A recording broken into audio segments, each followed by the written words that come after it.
अगली प्रश्न संख्या 10 और 11 ध्यान दीजिएगा और समझिएगा।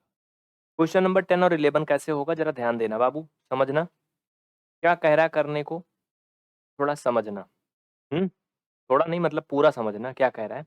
देखो, कह रहा है कि त्रिभुज पी क्यू आर में जिसका कोण क्यू समकोण है, जिसमें पी आर धन क्यू आर बराबर 25 सेंटीमीटर है, पी क्यू बराबर 5 सेंटीमीटर है, साइन पी कॉस पी और टेन पी के मान ज्ञात करने हैं।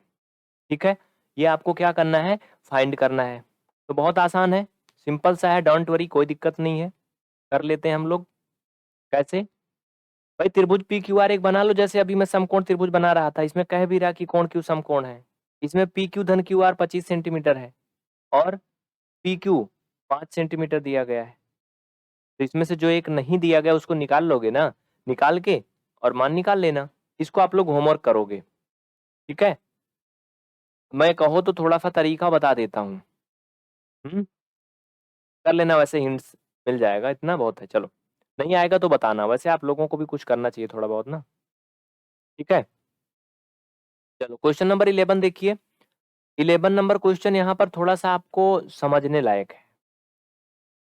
कह रहा बताइए कि निम्नलिखित कथन सत्य हैं या असत्य हैं, कारण सहित अपने उत्तर की पुष्टि कीजिए। मतलब इनको बताना तो है लेकिन कारण भी बताना है, ठीक है। तो 11 नंबर प्रश्न का पहला पार्ट क्या है, सत्य है कि असत्य है ये बताना है और उसका रीजन देना है कि भाई क्यों। तो चलो पहले पार्ट में पढ़ते हैं। कह रहा है कि tan a का मान सदैव 1 से कम होता है। भाई ये कौन सी बात है, tan a का मान सदैव 1 से कम होता है, ये तो हो ही नहीं सकता है भाई, कुछ भी हो सकता है, अलग अलग हो सकता है। हाँ, तो पहला क्या है, असत्य है। क्यों है मैं बता रहा हूं, सुनो, ये फाल्स है।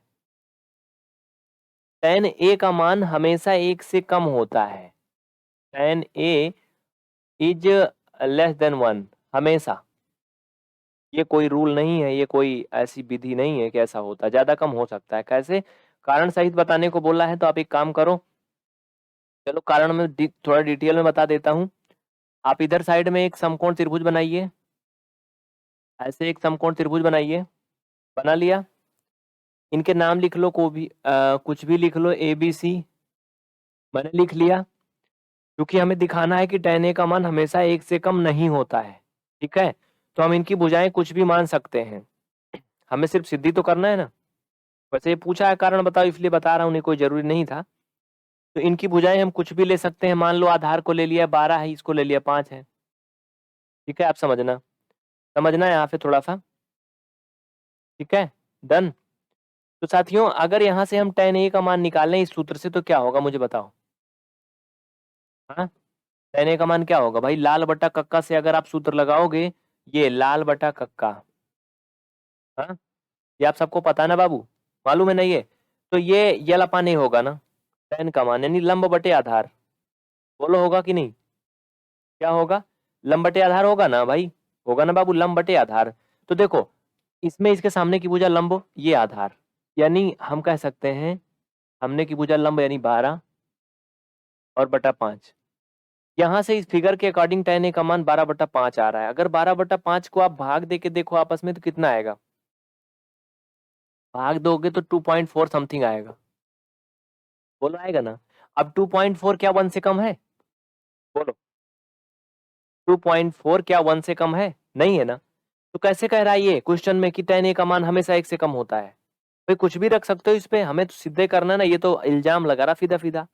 यहाँ से भी ये सिद्ध हो जाता है क्या, 2.4 इज ग्रेटर देन 1।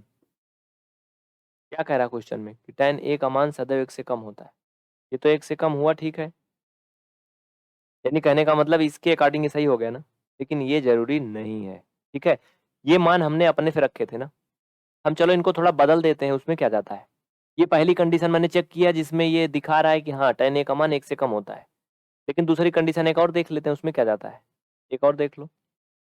हम इसको 5 मान लें, इसको 12 मान लें, तब क्या होगा भाई, हमें मानना ही तो है, हमें सिद्धि तो कर, मतलब हम कुछ भी मान सकते हैं ना, ऐसा कहीं कुछ कहा तो है नहीं। तो इसमें जरूरी नहीं कि हम 12 और 5 ही माने, इस पे तुम कोई गिनती मान लो, इस पे कोई मान लो।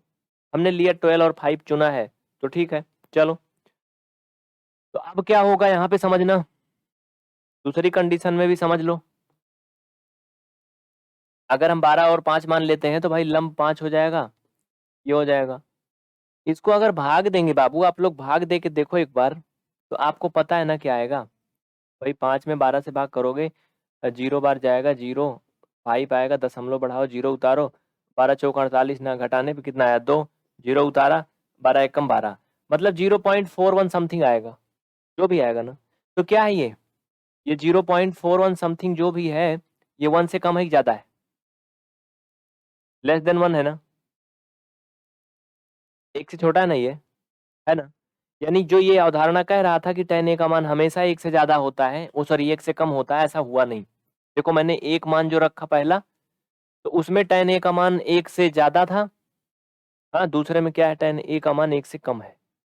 तो ये असत्य है, tan a का मान हमेशा 1 से कम होता है, ऐसी कोई अवधारणा नहीं है। ये जो लिखा गया वो गलत है, यहाँ से ये गलत सिद्ध हुआ। ठीक है, इसमें किसी को कोई डाउट नहीं ना? कोई डाउट है तो बता देना, बिल्कुल भी आप टेंशन मत लेना एक भी पैसे का, ठीक है।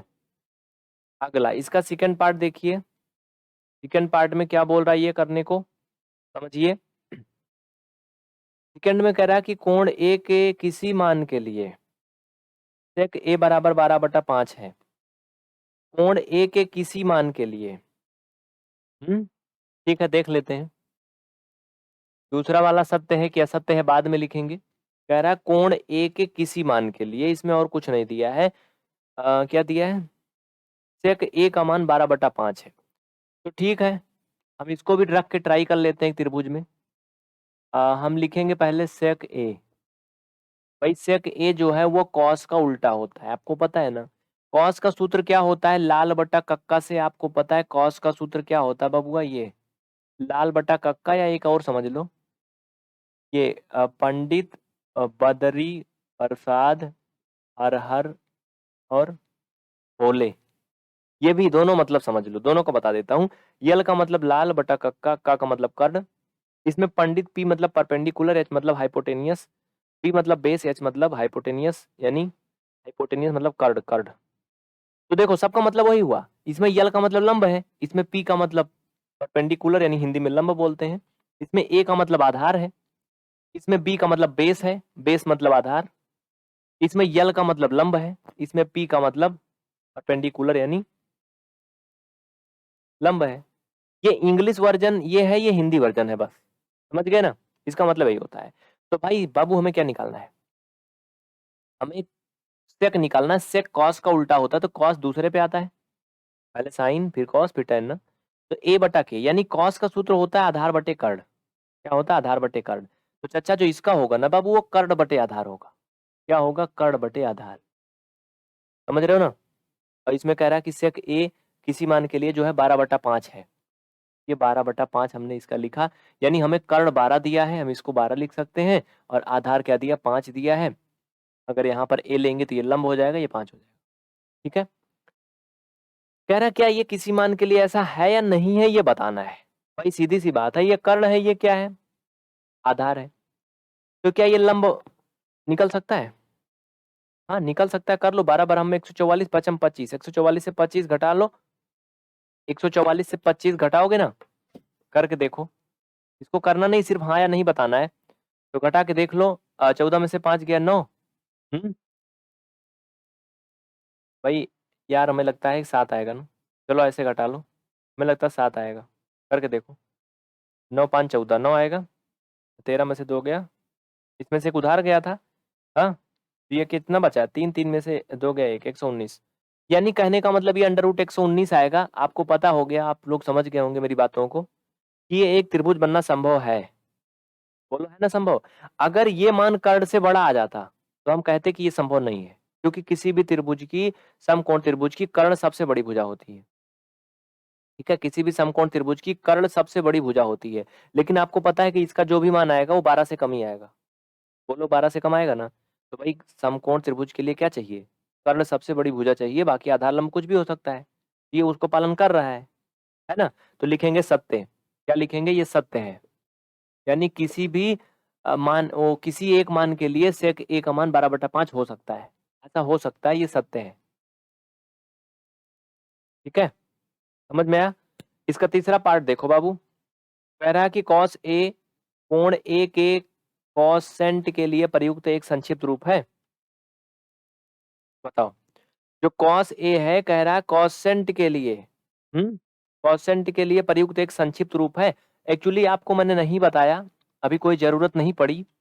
ये जो साइन कॉस टेन हम लोग बोल रहे हैं, बार बार बक रहे हैं ना, ये पूरा नाम नहीं है, ये इनका शॉर्टकट नाम है। जैसे किसी का नाम है पंडित राम प्रसाद, तो लोग कहते हैं पी आर प्रसाद।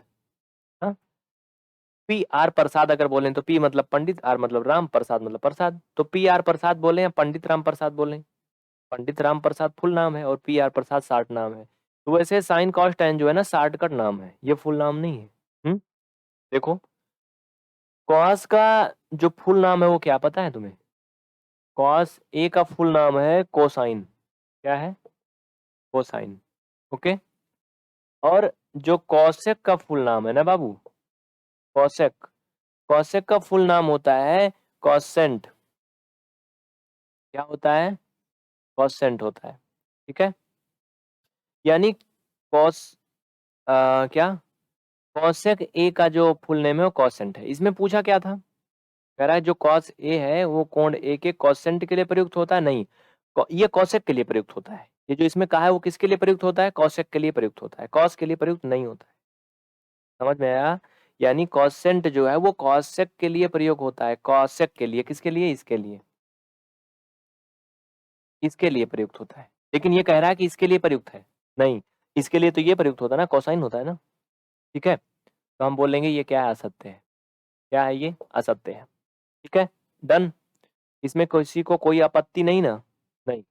चलो देखिए, समझते चलिए, बिल्कुल कोई दिक्कत नहीं है, सब बहुत ही मजेदार है, बहुत आसान है।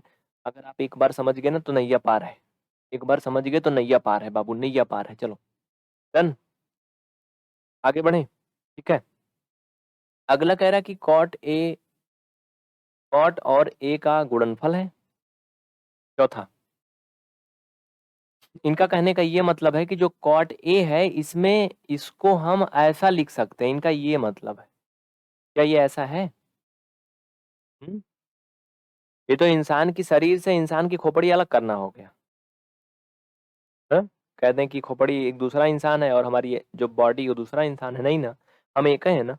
तो वैसे ये भी है, ये असत्य है। ये असत्य है, क्यों पता है? क्योंकि ये क्या होता है, इसमें इनबिल्ड होता है एक प्रकार से, ये कोण का मान होता है, ये इसके बिना अधूरा है। भाई बिना किसी कोण के कॉस ए साइन ए, मतलब कुछ ना कुछ तो इस पे चाहिए ना। समझ रहे हो ना, इसको इसमें से अलग नहीं किया जा सकता, यानी ये गुणे में नहीं होता है। आपने प्राय ऐसे देखा होगा, कॉस 30 अंश का मान ना, ऐसे कॉस 90 अंश का मान। तो भाई अगर ये कोणे नहीं रहेगा इस पे तो इसका कोई मान हवा में थोड़ी निकलेगा, यानी वो गलत है। इसको इसमें गुणा के रूप में नहीं लिखा जा सकता है, यानी वो पूरा पूरा एक का पद है ये, इसको हम दो भाग में नहीं अलग अलग तोड़ सकते हैं। समझ गए ना? तो ये क्या है? असत्य है। इसी तरह से अगला देखो, अगला क्या कहता भाई, कह रहा किसी भी थीटा के लिए साइन थीटा बराबर 3/4। चलो ये भी करवा देता हूं, समझते चलो भाई। अगला 5 नंबर, ये भी क्या है? असत्य है। ये असत्य है, क्यों असत्य है बताता हूं। देखो ये असत्य इसलिए है, कह रहा है कि किसी भी थीटा के लिए साइन थीटा 4/3 हो सकता है क्या? जरा समझना भाई, अगर साइन थीटा बराबर 3/4 करेंगे, बाबू हमें पता है कि इसका सूत्र होता है लंब बटा कर्ण। बोलो होता है ना, साइन थीटा का सूत्र क्या होता है? लंब बटा कर्ण। वो तो तुम्हें दिख रहा है ना, दिख रहा है ना, यानी लंब 3 है, कर्ण क्या है? 4 है। 3/4 नहीं, सॉरी 4/3 दिया आपकी किताब में। 4/3 दिया है, देख लो किताब में दिया ना। क्वेश्चन दिखाओ भाई, स्क्रीन पे क्वेश्चन देखो। 4/3 ना, कह रहा है किसी भी थीटा के लिए साइन थीटा इतना हो सकता है? नहीं, कभी नहीं हो सकता है। क्यों? आप कहोगे ऐसा क्यों बोल रहे हो? क्योंकि इसमें लंब 4 दिया है, कर्ण 3 दिया है, सीधा सीधा अत्याचार है। किसी भी समकोण त्रिभुज में कर्ण सबसे बड़ी भुजा होती है। नीचे लिखो असत्य है। क्यों असत्य है? इसके आगे कारण लिख लो, क्योंकि किसी भी समकोण त्रिभुज में कर्ण सबसे बड़ी भुजा होती है, लेकिन साइन थीटा बराबर 4/3 में लंब कर्ण से बड़ा है, कर्ण लंब से छोटा हो रहा है, इसलिए ये संभव नहीं है। आया समझ में? तो इस तरह से बच्चों आपका एक्सरसाइज 8.1 खत्म हो गया।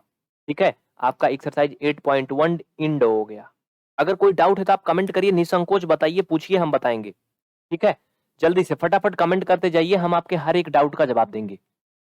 ज़्यादा से ज़्यादा कमेंट करिए और हाँ, इस क्लास को अपने प्यारे दोस्तों में ज़रूर शेयर करना यार। शेयर ज़रूर करना बाबू, बहुत मेहनत लगती है क्लास को चलाने में, ठीक है? आप लोग उसको समझिए और क्लास को दोस्तों में, साथियों में शेयर खूब करिए दबा के और नोट्स बनाइए, जितना पढ़िए। आपका कोर्स परीक्षा के पहले बड़े प्यार से खत्म हो जाएगा। जितना पढ़ा रहे उतना तुम तैयार करके चलो बस, ठीक है?